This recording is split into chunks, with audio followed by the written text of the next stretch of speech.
हाय नमस्कार। मुझे देखने वाले सारे भाइयों बहनों को नमस्कार।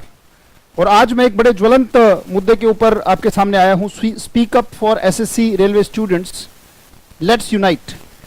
राइट, ये आह्वान बार बार प्रताड़ित बच्चों के द्वारा किया जा रहा है। वो बच्चे जो लगातार प्रताड़ना का शिकार हो रहे हैं। न जाने क्यों सरकार ने ये मंतव्य बना लिया है, सरकार ने ये मंशा बना ली है कि जो हमारे एथिक्स हैं, जो वैदिक सभ्यता के प्रचारक हैं, प्रसारक हैं, उन्होंने अपनी वैदिक गुणों के ही खिलाफ गतिविधियों को अंजाम देना शुरू कर दिया है। न जाने ऐसा क्यों बार बार वो प्रूव करते जा रहे हैं कि वो जो आइडियोलॉजी हमारी है भारतीय परंपरा की, उसके खिलाफ जाने के लिए परंपरा रही है हमारी के सहज पके सो मीठा होए, सहज पके सो मीठा होए। यहां पर सहजता की वो प्रकाष्ठा हो चुकी है कि पकने की तो बात छोड़ें, बच्चों के दिमाग सड़ने शुरू हो गए हैं। यहां पकने की तो बात छोड़ें, क्या होता है आप इस बात सोचें, सहज पके सो मीठा होए, ये बार बार कहा जाता है, ये सभ्यता रही है हमारी। पर यहां पर मैंने कहा पकने की बजाय सड़ना शुरू हो गया है, उनमें कीड़े पड़ने शुरू हो गए हैं। और ना जाने सरकार कब जागेगी इस मुद्दे को लेकर, और ना जाने क्यों ऐसा दिखा रही है कि घर में हाथी बैठा है और वो इस तरीके से बिहेव कर रहे हैं कि घर में तो कुछ है ही नहीं। घर में हाथी बैठा है, आई एम सेइंग, ये स्टोरी आपने बचपन में सुनी होगी कि घर में एक हाथी का बच्चा था और उसे इग्नोर करके सब ऐसा दिखा रहे कि वहां पे तो कुछ है ही नहीं। इतनी बड़ी समस्या यूथ के सामने है, राइट, और हर एक चीज को आप इग्नोर नहीं कर सकते। मैंने कहा हमारी परंपरा रही है सहज पके सो मीठा होए।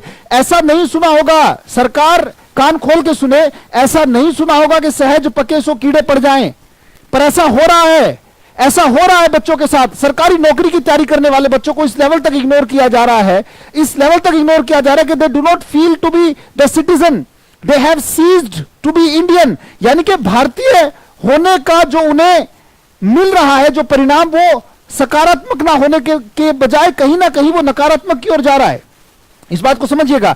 सरकार को चुना गया था, राइट, सरकार आप जानते हैं, आप पढ़े लिखे सरकार में जितने भी लोग हैं वो सारे के सारे जानते हैं कि सरकार लोगों के द्वारा, लोगों की और लोगों की भलाई के लिए जो है सारी सारी चीजें उसमें की जाती है। पर यहां पर ये जो उन्होंने ट्रेंड चला दिया है हर एक चीज को डिले करने का कि सहज पके सो मीठा हो, उसकी बजाय सहज पके सो कीड़े पड़ जाएं, क्या कि रिजल्ट को इतना डिले कर रहे हैं, इतना डिले कर रहे हैं। और याद रखिएगा कुछ एक चीजें ऐसी हैं कि आप कितना भी दम लगा लीजिए आप बच नहीं पाएंगे, आप कितना भी दम लगा लीजिए आप छुपा नहीं पाएंगे। हर एक चीज में you can't take the cover of कोविड-19, right. Why the result is not being declared. आप 2017 से लेकर चले, राइट, अभी का ट्रेंड नहीं है, 2017 से लेकर आज 2020 कितनी परीक्षाएं ऐसी हैं जो बीच में लटकी हुई हैं।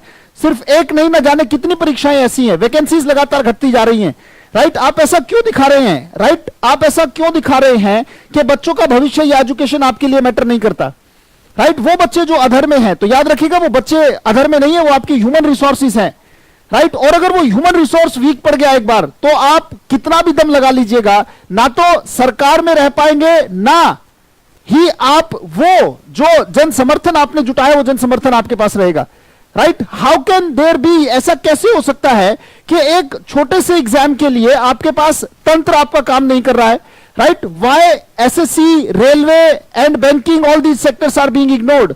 इनको इग्नोर क्यों किया जा रहा है। 2017 में हुए प्रोटेस्ट में आप सब लोग साक्षी रहे कि कितनी जो है बहुत जबरदस्त तरीके से आवाज उठाई गई और किस लेवल तक उसमें कार्य किया गया, किस लेवल तक उस बात को सुना गया, राइट। कितने बड़े बड़े बदलाव आए, सीईटी लागू कर दिया गया। उसके बारे में सिर्फ एक छोटी सी बात कि मैं सीईटी लागू हम करने जा रहे हैं और उससे बहुत बड़ा बदलाव हो जाएगा, ये गागेगी जो है ये बहुत परेशान करता है। रहा है, रहिए, कब होगा, मतलब what is being done by you, ये सबको दिखाई दे रहा है, राइट। वो चीजें जो कभी मात्र कुछ महीनों में डिक्लेयर हो जाती थी, उसके लिए कुछ साल लग रहे हैं। अब एक बात सोचें कि न्यू कमर्स के लिए आप स्कोप ही नहीं छोड़ रहे। 2017 क्या होता है कि जो बच्चा सिलेक्टेड हो चुका है, जो बच्चा सरकारी अधिकारी बन चुका है, वो अपने आने वाली पीढ़ी के लिए एक एग्जाम्पल सेट कर रहा है। आप उन्हें मौका ही नहीं दे रहे एग्जाम्पल सेट करने का। बच्चा 2017 में भी पेपर दे, 18 में भी पेपर दे, 19 में भी पेपर दे, 2020 में भी पेपर दे, राइट। और जो 2017 का रिजल्ट है वो 2019 में आकर डिक्लेयर हो, 2018 है, 2020 हो जाए, और जो आज तक डिक्लेयर ही नहीं हुआ, कितने ही बच्चे अपने रिजल्ट का इंतजार करते करते पढ़ाई छोड़ देते हैं and they go to private sector. Shame on your part government, shame on your part. आपके हिस्से में लालच ही लालच आती है इस मामले में। अब एक बात सोचिए कि एक बच्चा जो सरकारी अधिकारी बनने लायक था, 75%, 80% जो दिमाग है, 80-85% लेवल पे मार्क्स लेके आने वाला, वो बच्चा वो बच्चा अपने सारे सपनों को बदल के जब प्राइवेट सेक्टर की तरफ रुख करता है, right, Shem on your part. Government को उस मामले में जरा सी भी अगर शर्म है तो इसमें एक रूटीन लेके आए, राइट, उसमें एक रूटीन लेके आए, एक तारतम्यता लेके आए, जैसी तारतम्यता हमें 2017 से पहले देखने को मिलती थी। There was a transparency in the system. उसमें अगर हम देखें तो कम से कम रिजल्ट बच्चों के अधर में नहीं होते थे। बच्चे दिन रात मेहनत करते हैं। आपको नहीं पता कि ये जो बच्चे सरकारी नौकरी, याद रखिएगा, नौकरी की तैयारी कर रहे हैं, वो दे आर वर्किंग फॉर नौकरी, they want to be servant, they are not asking you to make them owners, you are owners. सरकार मालिक बन के बैठी है और हम नौकरी की तैयारी कर रहे हैं, नौकरी की तैयारी करवा रहे हैं। आप नौकरी भी नहीं करने दे रहे। आप ऐसे मालिक हो गए कि नौकरी तक ना करने दें। बच्चों के साथ ऐसा अन्याय, राइट, ऐसा अन्याय कभी नहीं देखा गया इतिहास में। प्लीज सरकार से मेरी विनती है कि इन चीजों को स्ट्रीमलाइन करें। कितने ही बच्चे आशा से निराशा की ओर उतरते जा रहे हैं और कितना संघर्ष होता है। कहते सहज पके सो मीठा होए, कितना संघर्ष होता है। बच्चा 2017 में पेपर देता है, फिर मैंने, और 2017 में जिस बच्चे ने पेपर दिया, 2018 में जिस बच्चे ने पेपर दिया, वो पक्का है कि 2-3 साल से तैयारी भी कर रहा था, right, and the result is not being declared. आप कितने ही फॉर्म्स भरवा लेते हैं, उसमें कितनी मोटी फीस जाके आपके पास जमा हो जाती है फॉर्म की, राइट, उस फीस का भी कुछ पता नहीं रहता और लास्ट में सिर्फ इतना कह दिया जाता है कि हम जो है, जैसे बैंकिंग में फॉर्म भरवाया गया या कुछ फॉर्म्स और भरवाए गए, कहते हैं हम फीस रिफंड कर देंगे। How dare you say that? आप ऐसा कह कैसे सकते हैं, right? How can you refuse vacancies? This is the right to earn livelihood. आप उसको लात मार रहे हैं, अपनी आजीविका कमाने का जिसने जो साधन चुना है, राइट। पहले आप वैकेंसी डिक्लेयर करते हैं, फॉर्म्स इनवाइट करते हैं, फॉर्म्स भरे जाते हैं, राइट। बच्चे इस आशा में एग्जाम देते हैं कि कोई बात नहीं, हम पूरी ताकत लगाएंगे, पूरी मेहनत लगाएंगे, रात रात भर जगकर उनका यहां पे उनकी आंखें काली हो जाती हैं। वो इसलिए इसको अपनी आई साइट को वीक कर लेते हैं। यहां डार्कनेस, जो डार्क सर्कल्स आ जाते हैं, वो इसलिए कि यहां की कालिक यहां को उजला कर देगी, पर आप यहां की कालिक को पूरे मुंह पे पोत रहे हैं बच्चे की। सरकार को इस बात में जरा सा भी फर्क नहीं पड़ता कि बच्चों का भविष्य किस तरफ जा रहा है, राइट। इस मामले में मैं कड़े शब्दों में सरकार की आलोचना करता हूं, and I need a very very fast and rapid action in this form. CET में क्या होगा वो एक बाद की बात है, पर अभी तक जो हुआ है कम से कम उसके लिए सॉरी बोले एंड फिक्स इट। पहले जो प्रोमिसेस आपने किए और आपने तोड़े, आपकी ही परंपरा है, मैं यहां पर आपकी अपनी परंपरा याद दिलाने के लिए आया हूं।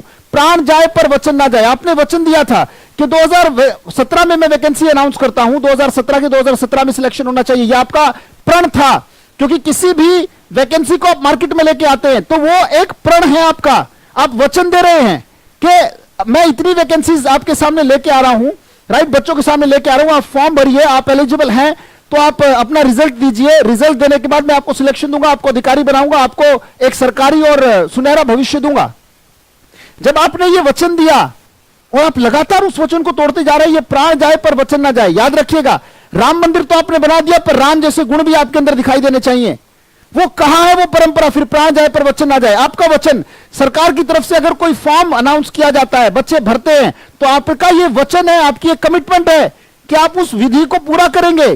कहां है वो विधि, राइट? क्यों भूल गए? रघुकुल रीत सदा चली आए, प्राण जाए पर वचन ना जाए। कहां है आपकी कमिटमेंट, राइट? सरकार की कमिटमेंट कहां है? Where is that commitment? I cannot see that. वो कमिटमेंट कहां दिखाई दे रही है जो आप कहते हैं कि हां हम उस रघुकुल रीत को मानने वाले व्यक्ति हैं? ऐसा प्लीज बिल्कुल मत कीजिए बच्चों के भविष्य के साथ। आप जैसा कर रहे हैं, उनकी जो अवस्था है वो भी बीज रूप में है। वो वृक्ष नहीं बन गए कि बड़े से बड़ा कुठाराघात वो सहन कर सकते हैं। बीज रूप में उनके अंदर अभी संघर्ष चल रहा है। अभी अंकुरण आने तक नहीं दे रहे आप। अंकुरण आने से पहले न जाने क्या क्या क्या क्या चीजें आ जाती है और उनके बीच का अंकुरण फूटकर कब एक बीज से और बीज पैदा होंगे, या फिर उसे बीज रूप में ही मर जाना होगा। उनके अंदर की क्रिएटिविटी, सर्जन की क्षमता, उनके अंदर जो काम करने की लगन है, वो अंदर से हिलोरे मार रही है और अंदर से एक विस्फोट होने को तैयार है, और आप बार बार उसको फूंक मार के बुझा देते हैं। कब वो देश के लिए काम करेंगे? जब वो अपने परिवार तक के लायक नहीं हो पाएंगे तो कब वो देश के बारे में सोचेंगे? प्लीज मैं सरकार से हाथ जोड़ के विनती करता हूं कि विद्यार्थियों के बारे में सोचना शुरू कीजिए। कहीं ऐसा ना हो कि विद्यार्थी भी आप ही के जैसे अगर इंडिफरेंट हो गया या उदासीन हो गया तो फिर आपको बहुत पछताना पड़ेगा। और इससे पहले कि आपको विद्यार्थी उदासीन होते दिखें, do some very rigid and rapid reform in education policy and we need justice for these students and we are united. जितने भी अध्यापक, जितने भी स्टूडेंट्स, अब वो चाहे किसी भी तबके से हो, चाहे वो किसी भी एरिया से हो, भारत के कोने कोने से हर एक अध्यापक खड़ा होगा। जब जब उसके स्टूडेंट प्रताड़ित होंगे, हर एक अध्यापक के दिल में आग जगेगी। हर वो अध्यापक जो यहां खड़ा होकर पढ़ाता है, हर वो अध्यापक जिसकी आजीविका अपने स्टूडेंट्स की फीस से चलती है, हर वो अध्यापक जो अपने स्टूडेंट्स को अपने बच्चों की तरह प्यार करता है और अपने बच्चों से ज्यादा मानता है, हर उस अध्यापक के दिल में आग लगेगी और आप एक आंदोलन खड़ा होने से रोक ना पाएंगे। तो इससे पहले कि चीजें बैड टू वर्स हो जाए, हाल तो पहले ही अति हो चुकी है, हाल तो it has already been a limit, but don't check the patience anymore. Please patience को और ज्यादा चेक ना करें, इससे पहले कि ये चिंगारी बारूद बने और एक आंदोलन का स्वरूप फिर से खड़ा हो। और याद रखिएगा, व्यवस्थाएं अगर बदलनी होंगी तो आंदोलन करने होंगे, और अगर करना पड़ा तो हम अपने स्टूडेंट्स के साथ कंधे से कंधा मिलाकर उस आंदोलन में खड़े होंगे। ये हम जुबान देते हैं और मैं सारे विद्यार्थियों से अनुरोध करता हूं कि कीप स्पीकिंग, अब अपनी आवाज को नीचे दबाना नहीं है। We need a rigid and rapid reform in education policy. What the hell is being done with the future of students? ये स्टूडेंट्स की भविष्य के साथ किया क्या जा रहा है, आप इस चीज को एक्सप्लेन करें। वैसे बहुत सारी मीडिया में फुटिंग्स आ जाती है, ये देखिए ये देखिए। आपको पता भी है कि स्टूडेंट्स ने न्यूज चैनल्स को देखना बंद कर दिया है। सरकार इस बात के बारे में डेटा देखे, students have stopped watching news channels. Why? Because your cheap agendas are working over there, nothing else is happening. बच्चे भी जानते हैं कि शिक्षा के बारे में कितनी बात हो रही है, रोजगारी के बारे में कितनी बात हो रही है, कि लोग बेरोजगार हैं उनके बारे में कितनी बात हो रही है, शिक्षा के बारे में। What the hell is happening? हो क्या रहा है वहां मीडिया में? क्या फालतू की ड्रामेबाजी चल रही है? मीडिया इज द मीडियम, मेरी आवाज सरकार तक पहुंचाने के लिए it's a medium, right? And the medium seems to be corrupt. अगर वो मीडियम ही करप्ट दिखेगा बच्चे को, तो how would they support you? Please, it's my two hands folded request, आप डेफिनेटली जितना जल्दी हो सके, मैंने दो चीजों का इस्तेमाल किया, मैंने कहा rigid and rapid response has to be there. Please इसको जल्दी से जल्दी करें, प्लीज जल्दी से जल्दी रिजल्ट डिक्लेयर करें। बच्चों को डेफिनेटली एक खिलौना मानकर उनके साथ खेले नहीं, right? They have their future. आप अपनी जिंदगी जी चुके हैं, जो अधिकारी जो मंत्री लोग हैं, आपकी जिंदगी पार हो चुकी है, but don't play with the future of India. जिंदगी के इस मोड़ पर आकर कम से कम आप यह बात सोचिए कि आपकी जिंदगी पार हो चुकी है। अपनी पॉलिसी को उस लेवल पर लेकर आए कि यह भारत आगे जाकर भी भविष्य में कहीं स्टैंड कर पाए। उसके लिए आपका जो ह्यूमन रिसोर्स है, उसके मनोबल का बहुत मजबूत होना बहुत जरूरी है। So try to take care of your human resource and the most valuable human resource, that is youth. Please मेरी रिक्वेस्ट है, सुनिएगा, इस पर जरा गौर कीजिएगा, राइट? ध्यान दीजिएगा और काम कीजिएगा। And we are definitely united on this issue, right? क्योंकि ये बच्चे कहीं बाहर से आए हुए बच्चे नहीं है, भारत के नागरिक हैं, ये हमारे अपने बच्चे हैं, right? And they are asking for justice, right? They are asking for justice. वो अपने न्याय की मांग कर रहे हैं। कमाल है कि ये कोई वो लोग नहीं है जो अनएजुकेटेड हैं, ये वो लोग हैं जो पढ़े लिखे हैं, बेरोजगार हैं, सरकारी नौकरी के लिए सालों तपस्या की, ये तपस्वी लोग हैं। पर एक टाइम आता है जब उस तपस्या का फल नहीं मिलता। सहज पके सो मीठा हो, वो उस मिठास के चक्कर में वो पता नहीं कहां की कहां चीजें चली जाती हैं and things become very very bitter. अब वो इतनी कड़वी हो चुकी है, वो गले से नीचे नहीं उतरती, right? And we are united. मैं यही मैसेज लेके आपके सामने आया कि सारे अध्यापक, सारे स्टूडेंट्स, कोई कहीं से भी है, डेफिनेटली इस मुद्दे पर हम सबको यूनाइटेड होना है and we need to raise our voice, right? अपने फेसबुक से, अपने ट्विटर से, अपने चैनल से, अपने यूट्यूब से डेफिनेटली उस आवाज को लगातार उठाते रहें। बहुत बहुत धन्यवाद, थैंक यू, थैंक्स लॉट। और मैं सरकार से फिर मैं कहूंगा कि अगर कभी बहुत तगड़ा आंदोलन किसी चीज के लिए करना पड़ा तो हम अपने स्टूडेंट्स के साथ, अपने विद्यार्थियों के साथ हमेशा खड़े रहेंगे।